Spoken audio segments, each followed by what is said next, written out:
তো বন্ধুরা, এই কিউট ছেলেটির নাম পার্থ।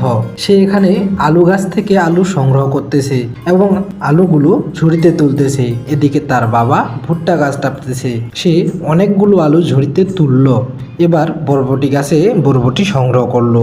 তারপর সে কিছু শসা তুললো, তারপর সে দুটি ক্যাপসিকাম তুললো, টমেটোও নিল এবং সবগুলো ঝুড়িতে রাখলো। এবার সে ঝুড়ি আর কোদালটি কাঁধে নিয়ে তারপর সে তার বাবাকে ডাকলো, বলল, বাবা আমি বাড়ি গেলাম। বাড়ি পৌঁছে সে আলুগুলোকে কাটতে লাগলো, সবজিগুলোকে আলাদা বাটিতে পানি দিয়ে ধুয়ে নিল। এরপর সে তাদের চুলাতে ভাত বসিয়ে দিল। তারপর সে তার বাবার সাথে আপেল পেড়ে নিয়ে আসলো। এসে দেখে ভাতগুলো হয়ে গেছে। সে ভাতগুলো উঠাতে লাগলো। তার বাবা তার পাশেই মাংস কাটতেছে। এবার সে কিছু টাটকা পেঁয়াজ নিয়ে আসলো। তার বাবা সবকিছুই কেটে দিচ্ছে ওকে।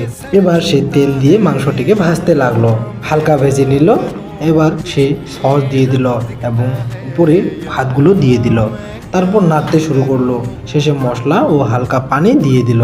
তার বাবা ক্যাপসিকামগুলোকে কাটতেছিল। সে আবার একটি কড়াইতে মশলা এবং মাংস, তেল এবং ক্যাপসিকামগুলো দিয়ে দিল। এবার সস দিয়ে নাড়তে লাগলো। এগুলো হয়ে গেলে উঠিয়ে নিল বন্ধুরা, এবং তাদের বিরিয়ানিটি রেডি হয়ে উঠিয়ে নিল। তার বাবাকে একটি বাটিতে দিল এবং সেও নিল। বাবা ছেলে মিলে মজা করে খাওয়া শুরু করলো। তো আসলেই পার্থর এই রান্না করার ভিডিওটি কেমন লাগলো অবশ্যই কমেন্টে জানাবেন। আর পার্থর জন্য ভিডিওটিতে একটি লাইক ও চ্যানেলটিকে সাবস্ক্রাইব করে পাশে থাকবেন। ধন্যবাদ।